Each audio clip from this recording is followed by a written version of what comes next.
My name is Jennifer Richter, and my family has been deeply harmed by the sale of THC, high-potency THC.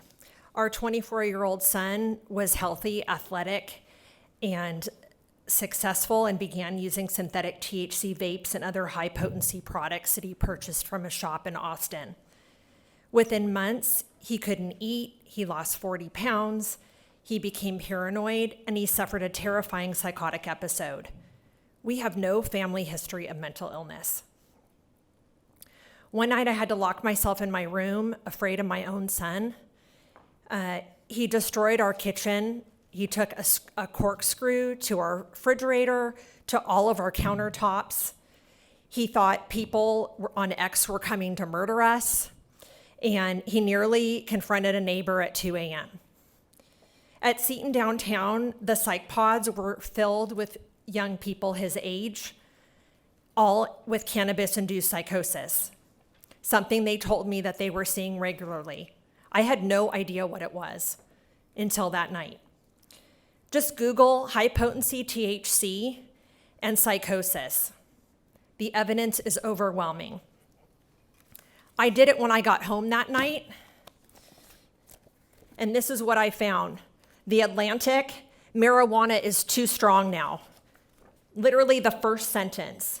What people turn to for fun and relaxation now triggers existential dread and paranoia.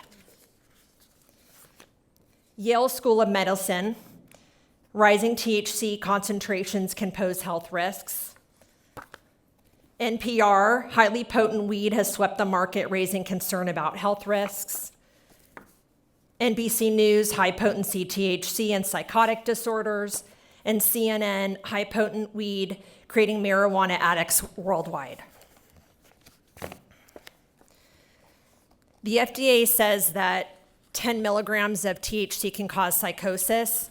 So the vapes I found, 3,000 milligrams. And 13 unknown chemicals when tested in a lab. I didn't realize, as many don't, that 1980s weed is 1.5% THC content. So this here, THCP, is 33 times stronger. So if we put that, it's the difference between one joint in 1980 and 33 joints from this. And if we all think that people aren't getting in their car and driving once they've done this, we're all pretty naive. The $8 billion industry has had a chance to self-regulate, just like the toy, the food, the airline industries did before we had laws, but they haven't. They followed the big tobacco playbook: target the young, that's obvious, saturate the market, they're everywhere, and deny the harm. So many of them came to those hearings and they pretty much sat there in their testimonies, and many said that we were all lying. The industry is targeting teens. I've had friends who have since looked back at bank statements and found that their kids, minors in high school, were buying THC products from vape shops. The industry can say they don't sell to minors, but bank statements don't lie.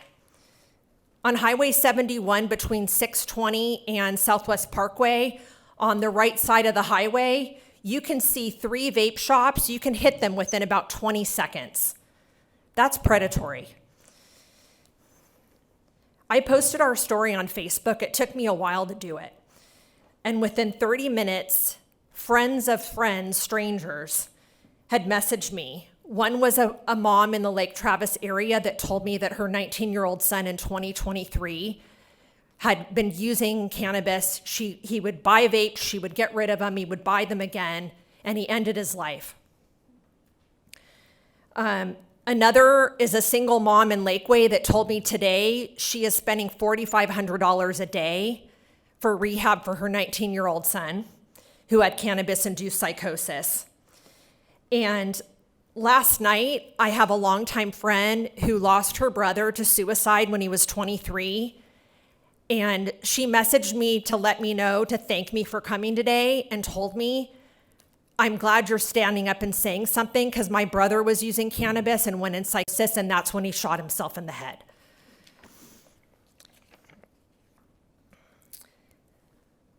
Governor Abbott, please don't ignore the damage any longer. These products are not medicine. They are dangerous, they are intoxicating, and they are disguised as legal hemp. So earlier today, there was someone at the press conference that said, oh, people have warnings, they know the damage. There is only one county in the whole nation, McHenry in Illinois, that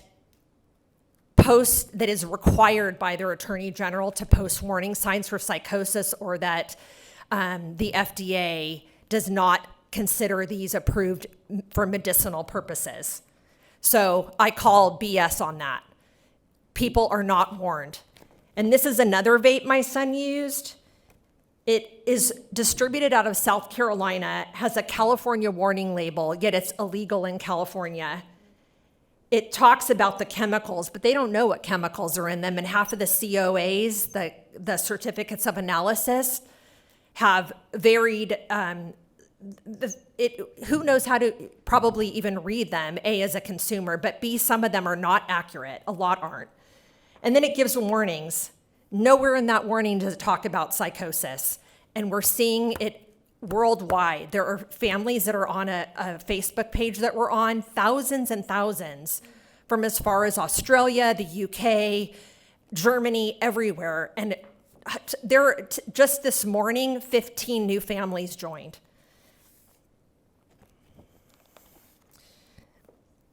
Governor Abbott, these products are fueling addiction, and frankly, it's consumer fraud, what we're seeing.